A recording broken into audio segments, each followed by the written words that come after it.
Assalamu alaikum students. Our today's topic is about the arrival of the British. Arrival of the British जो है वो एक बहुत diverse topic है.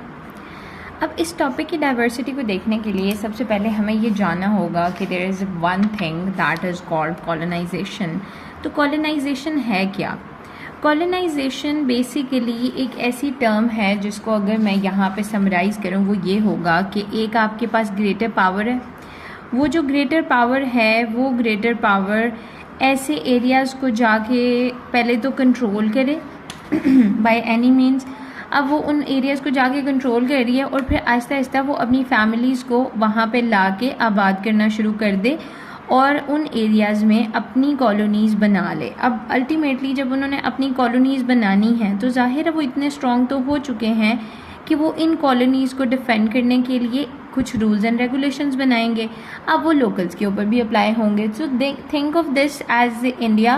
और इंडिया के अंदर छोटी छोटी जो आबादियाँ थी यू कैन से वो थी ब्रिटिश की. तो this was basically what the British colonisation was in India. अब यहाँ पे जो पहला हमारे पास पॉइंट है वो ये है कि ब्रिटिश इंडिया के अंदर आए ही क्यों, उन्होंने कॉलोनाइजेशन की ही क्यों. तो सबसे पहले अगर हम देखें तो उस टाइम पीरियड के अंदर क्या था कि द वर्ल्ड ऑर्डर. अब वर्ल्ड ऑर्डर का मतलब ये होता है कि पूरी दुनिया में किस तरीके का पॉलिटिकल निज़ाम चल रहा है. अभी हमारे पास दैट इज़ स्टेट सिस्टम, लेकिन उस टाइम की अगर बात करें तो वो हमारे पास इम्पीरियल सिस्टम था. इम्पीरियल सिस्टम में क्या होता है कि इम्पीरियल सिस्टम में डिफरेंट एम्पायर्स होती हैं. तो हर एम्पायर एक दूसरी एम्पायर के ऊपर अपने आप को सुपीरियर साबित करने में लगी रहती है और इसके अंदर बहुत सारी वॉर्स भी होती हैं. उन वॉर्स के नतीजे में अगर तो छोटी पावर हार जाती है तो ये सारा एरिया जो होता है वो बड़ी पावर के कंट्रोल में आ जाता है. तो इस तरीके से वो अपने रूल को एक्सपांड करते होते थे. अब यहाँ पे अगर ब्रिटिश की बात की जाए तो जो ब्रिटिश हैं, how the British were able to control India और how they were able to colonize. अब जो यूरोपियंस थे ना, यूरोपियंस में एक टाइम पीरियड आता है that was called as the renaissance period. Renaissance का जो पीरियड होता है ना, excuse me for my spellings and all, ये जो टाइम पीरियड होता है ये 13th सेंचुरी से स्टार्ट होता है and onwards 15th to 16th century तक जाता है. अब इस टाइम पीरियड में क्या होता है, इस टाइम पीरियड में रिवाइवल होता है. रिवाइवल कैसे होता है? रिवाइवल होता है बहुत सारी चीज़ों का. उसके साथ साथ रिवाइवल होता है तो रेवोल्यूशन आती है. रेवोल्यूशन की अगर बात करें तो यहाँ पे एक सबसे इम्पॉर्टेंट पॉइंट जो हिस्ट्री के अंदर मार्क किया जाता है that was the invention of the printing press. Invention of the printing press का अगर कॉन्सेप्ट है तो that was in China. China के अंदर ये इंट्रोड्यूस हुआ. चाइना के अंदर ये रेवोल्यूशन आई, ये प्रिंटिंग प्रेस जो है वो लोगों की एक्सेस तक गई. अब उससे पहले क्या होता था, जो बुक्स होती थी ना वो सिर्फ और सिर्फ एलीट के पास होती थी या फिर क्वीन और जो भी लोग होते थे जो पावर में होते थे, रूलर्स, उनकी एक्सेस में होती थी. उसके अलावा कोई भी जो था वो बुक्स तक एक्सेस नहीं रखता था. यहाँ पे ये रेवोल्यूशन आने की वजह से प्रिंटिंग स्टार्ट हुई बुक्स की और जो बुक्स थी वो लोगों तक पहुँची. लोगों तक पहुंची जब तो लोगों ने इस बात को जब पढ़ना शुरू किया about the rights and all, so they got awareness. अब उनके अंदर जब अवेयरनेस आई है तो उस अवेयरनेस को अवेल करने के लिए लोगों ने क्वेश्चन करना शुरू किया. अब जब उन्होंने क्वेश्चन करना शुरू किया तो फिर यहाँ से बहुत सारी चीज़ों का रिवाइवल, रीन्यूअल हुआ और उसी के अंदर यूरोपियंस को एक साइंटिफिक एज मिला कि यहाँ पे बहुत सारे साइंटिस्ट जो हैं उन्होंने काम करना शुरू किया और उनकी वजह से यहाँ पे इंडस्ट्रियल रेवोल्यूशन आई. इंडस्ट्रियल रेवोल्यूशन आने के बाद यूरोपियंस को जो एज मिला वो था टेक्नोलॉजी का. टेक्नोलॉजिकल एडवांसमेंट हुई. अब टेक्नोलॉजी की जब एडवांसमेंट हुई है तो इन्होंने अपने पास बहुत सारे एडवांस वेपन्स को बनाना शुरू कर दिया. वो जो वेपन्स थे वो इनको सुपीरियॉरिटी देते थे बहुत सारी अलग नेशन से. ये जो सुपीरियॉरिटी थी ब्रिटिश की दूसरी नेशंस के ऊपर, इसकी वजह से या फिर यूरोपियंस की दूसरी नेशन के ऊपर, इसकी वजह से जो फ्रेंच हैं, जो हमारे पास स्पेनिश हैं, उसके बाद हमारे पास हैं British, they were able to, and also Portuguese here, so they were able to कंकर many parts of the world, क्योंकि वो लोगों के पास कोई इस तरह की टेक्नोलॉजिकल एडवांसमेंट नहीं थी. हमारा जो मेन कंसर्न है that is about the British. Now what happens here, first you need to understand like what was the need to colonise. Need क्या थी? सबसे पहले तो ये था कि यूरोपियन जो वेदर है ना that is not favourable for many of the things, और उसकी वजह से यूरोपियंस को एशिया का रुख करना पड़ता था और एशिया के अंदर से बहुत सारी चीज़ें उनको लेनी पड़ती थी. At that time, like at that time of the world, let me just go for the map that is here. Like I'd go for both of these. These are the Americas here, and here would be, like it would be Africa. Oops, it would be Africa, and then Europe, Russia. Again, moving on. Here it is a loop. I'm so sorry for this. This has not turned out to be जैसा इसको बनना चाहिए था. खैर, this is Arabian Peninsula, and here we go with India, and then we come up with this. Here is kind of Japan, and here is Australia, and here is New Zealand. So what happened here? मुझे इतना irritate कर रहा है, इसको ऐसा नहीं होना चाहिए था. खैर, now what happened? Here we are having Europe, and here we are having Asia. Here is Africa, North America, South America. Always when you just draw a map तो आपके पास एक कंपस ज़रूर होना चाहिए जो कि आप उसके साथ ड्रॉ करें ताकि आपको नेविगेट करने में आसानी रहे. What happens here?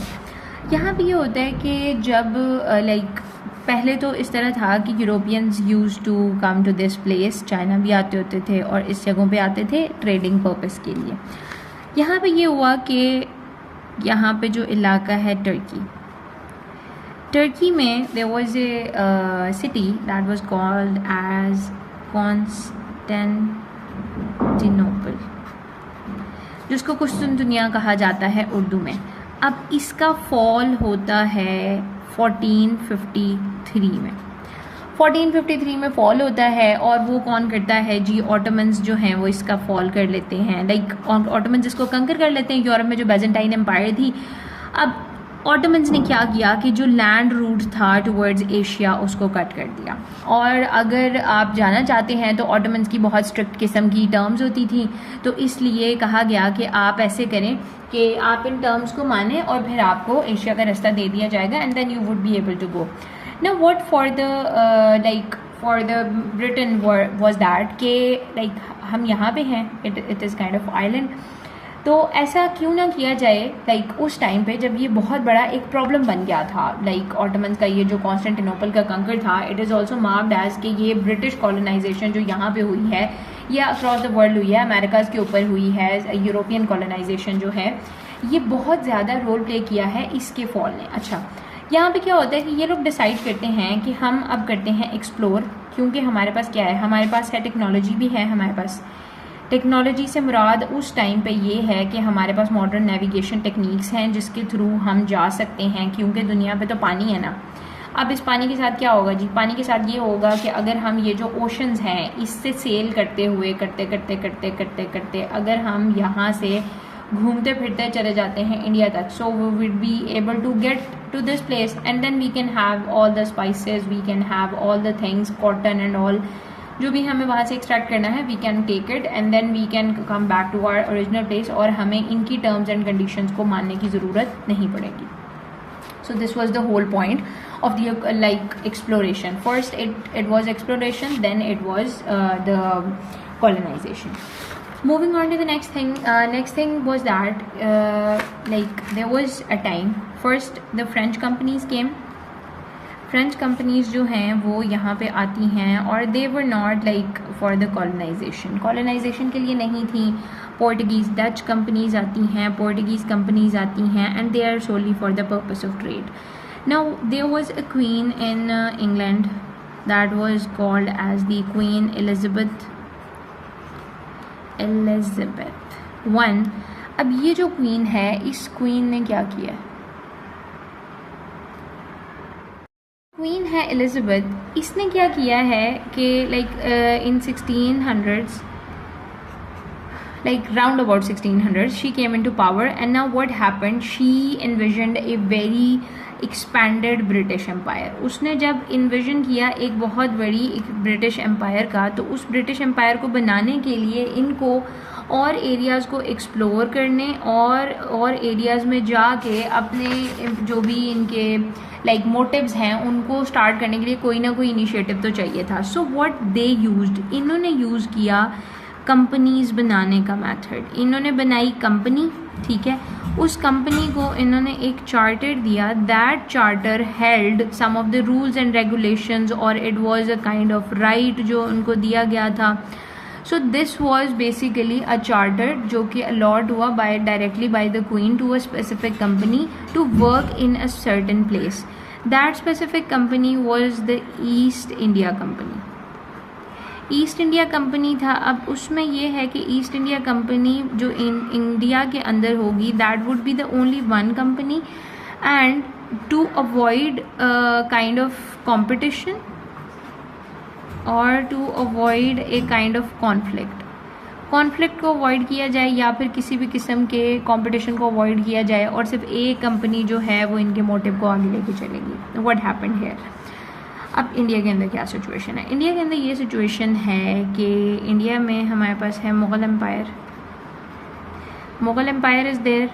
अब मुग़ल्स जो हैं माशाल्लाह से, Aurangzeb was at that time जब इनका अराइवल हुआ है. औरंगज़ेब का जो टाइम पीरियड था, औरंगज़ेब ने इनको फरमान जारी किया कि चलें जी आएँ, आप यहाँ पे अपनी कंपनी के लिए जो भी आपको एरियाज़ चाहिए वो आप इस्टेब्लिश कर लें, ठीक है. आपकी कंपनी ने क्या करना है, आपकी कंपनी ने यहाँ पे ट्रेड करनी है. The very first purpose was that कि ब्रिटिश कंपनीज यहाँ पे ट्रेडिंग करेंगी, नथिंग एल्स. देन फरमान ये जब जारी हो गया तो ब्रिटिश कंपनी को इस चीज़ की आज़ादी मिल गई कि अब हम यहाँ आके अपनी कंपनी खोल सकते हैं and all. They chose 3 places. If I just draw a map here, उन्होंने 3 जगहों को चूज़ किया. यहाँ पे उन्होंने like that was Bombay, it was Madras, then it was, sorry, I did wrong. Here it is Calcutta, here it is Bombay, and then it is Madras. Now what happened, इन्होंने इन 3 जगहों को चूज़ किया अपनी companies के areas को open करने के लिए, अपनी कंपनीज़ के लिए पोस्ट बनाने के लिए. नाउ यू जस्ट इमेजिन कि हमारे पास जो कंपनीज़ हैं, फॉर एग्जांपल अमेज़ॉन है, या हमारे पास कोई बड़ी कंपनी है जैसे लाइक अलीबाबा है, like these are the company जो कि इंटरनेशनली वर्क करती हैं. ये companies all of a sudden अपनी आर्मी बनाने का सोचें और ये कहें कि like we also want to take over and we also want to take the power. First you have to understand कि जो ब्रिटिश हैं they came as traders. As a trader आने के बाद ब्रिटिश ने ये किया कि उन्होंने अपने आप को लाइक यहाँ पे पॉलिटिशियंस में कन्वर्ट कर लिया. जो ब्रिटिश ईस्ट इंडिया कंपनी के ऑफिशियल्स थे they were kind of politicians as well now, and with the passage of time in like after the 1700s हैं, उस टाइम पीरियड के बाद जो ब्रिटिश थे उन्होंने पॉलिटिक्स की तरफ भी अपना रुख कर लिया. Why? Because the Mughal empire, सबसे पहले तो ये था कि Mughal empire was kind of week.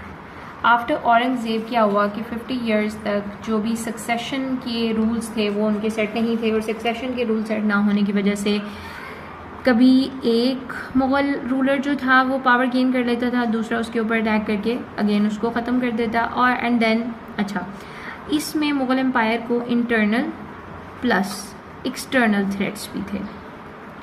External threats में अगर मैं बात करूँ तो अभी हमारे पास ब्रिटिश एक थ्रेट नहीं है, ओके. हमारे पास जो एक्सटर्नल थ्रेट्स हैं वो नेबरिंग रीजन्स हैं. For example this is India.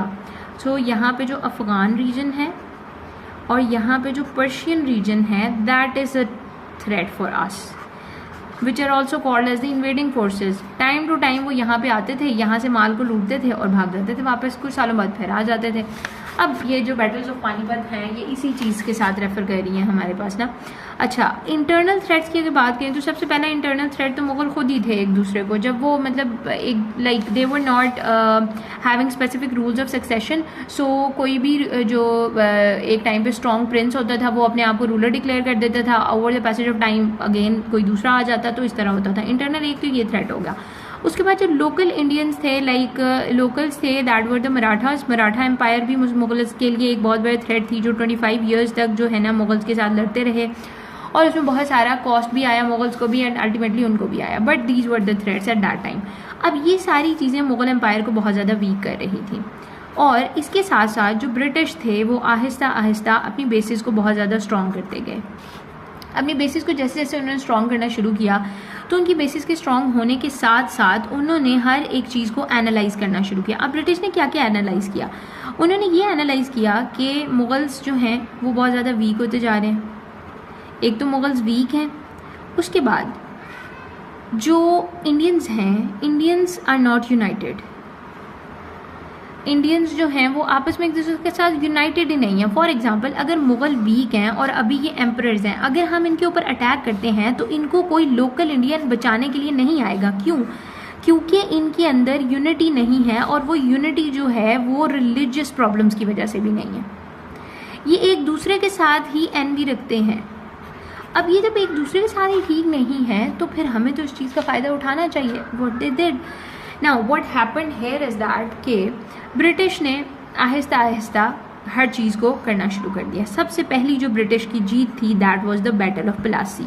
Battle of Plassey में क्या होता है जी? बैटल ऑफ प्लासी में जो सबसे रिच प्रोविंस होता है that was Bengal at that time. Bengal को क्या किया जाता है, जो ब्रिटिश होते हैं they attack at that at first. पहले अटैक में क्या होता है कि पहले अटैक में जो ब्रिटिश होते हैं ना they somehow win, and then जो उनका उसका नवाब होता है उस प्रोविंस का that was Sirajuddaula. Sirajuddaula was a person, उन्होंने क्या किया कि उन्होंने इस प्रोविंस को दोबारा से गेन कर लिया। अगेन जो ब्रिटिश है सेकंड अटैक के अंदर बैटल ऑफ प्लासी होती है, उसके अंदर ये क्या करते हैं कि इसका जो कमांडर होता है ना मीर जाफ़र, ये उसी को ब्राइब कर लेते हैं कि चलो आओ भैया आप हमारे साथ मिल जाओ, हम आपको बाद में नवाब बना देंगे। अब माशाल्लाह से क्या होता है कि जो आपके पास इक़्तिदार की एक ख्वाहिश होती है वो बहुत ज़्यादा होती है, तो इन्होंने कहा कि ठीक है okay let's go. Now when he said okay let's go, अब क्या होता है?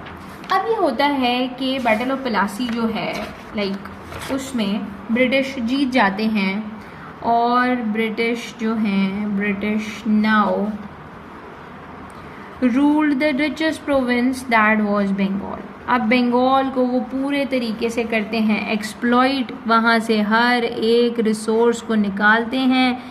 रिसोर्स को निकालने के बाद वहाँ पे बहुत सारे रिफॉर्म्स करते हैं। रिफॉर्म्स करने के बाद लाइक एजुकेशनल रिफॉर्म्स करते हैं, सोशल रिफॉर्म्स करते हैं। वो हमने वॉर ऑफ इंडिपेंडेंस वाली वीडियो में देख लिया हुआ है। एजुकेशनल, सोशल, उसके बाद मिलिट्री रिफॉर्म्स कर रहे हैं, क्योंकि अब वो बहुत ज़्यादा स्ट्रॉन्ग हो गए हैं ना। कुछ उनके पास, एक तो ब्रिटिश के पास जो ब्रिटिश की स्ट्रेंथ थी, if I just list the British strength, so that was number 1 unity. They were coordinated, एक दूसरे के साथ इकट्ठे थे और यूनाइटेड थे। Number 1 unity, number 2 advanced weapons, advance technique, I would say advance weapons, कुछ भी आप कह सकते हैं इसको कि एडवांस टेक्निक या फिर एडवांस वेपन के ज़रिए से British were definitely able to control major parts. अब जब वो इस एरिया को कंट्रोल कर सकते थे तो क्या हुआ कि अब वो और ज़्यादा स्ट्रॉन्ग होते रहे। मीनवाइल 1964 में बैटल ऑफ बक्सार हुई, और उसके अंदर भी जो बाकी सारे लोग थे वो हार गए और ब्रिटिश जो है फिर जीत गए। अब उनके कंट्रोल में मज़ीद 3 एरियाज़ आ गए और ब्रिटिश जो हैं वो और ज़्यादा स्ट्रॉन्ग होते गए। ब्रिटिश ने अपनी पॉलिसीज़ लगाना शुरू की, और अपनी पॉलिसी के साथ साथ जो लाइक लोग थे उनको इसके ऊपर बाउंड किया कि वो उसको ओबे करें। जो लोग ओबे नहीं करेंगे they would feel the consequences and they see the consequences. Now the British policy went on to India. अब ये जो ब्रिटिश पॉलिसीज़ थी इनको लगाने के बाद जो ब्रिटिश हैं they were able to control many of the areas. Now इनका काम क्या होता था, ये ना एक्ट्स बनाते होते थे, ठीक है। एक्ट्स बनाते थे। एक्ट क्योंकि लॉ होता है। अब आप एक एरिया को कंट्रोल कर रहे हो, उसके अंदर आपने एक लॉ बना दिया है कि भाई ये काम गलत है। फॉर एग्जांपल चोरी करना गलत है, आपने ये लॉ बना दिया और इसकी एक सर्टेन सज़ा रखती है। आप क्या करते हो, कोई बंदा चोरी करता है, आप उसको वहीं से पकड़ के वो सज़ा देते हो। अब दूसरा करता है, उसको सज़ा देते हो। जब 1 2 3 4 एग्जाम्पल्स लोगों के सामने आ जाते हैं तो लोगों के अंदर आ जाता है फियर। उस डर की वजह से लोग अब मज़ीद उस बात की तरफ नहीं आते। अब ऐसा है कि ऐसा नहीं है कि लोगों ने रेबल नहीं किया होगा, लोगों ने बगावत नहीं की होगी। अब क्या होता था कि वो उनको ऐसी सज़ा देते थे जिसकी वजह से जो फियर था लोगों के अंदर वो इतना बढ़ गया कि उनको लगा कि life is more important than freedom. हमारी जो ज़िंदगी है वो फ्रीडम से ज़्यादा इम्पॉर्टेंट है। So they went on for that, और फिर गुलामी उनका मुकद्दर बन गई।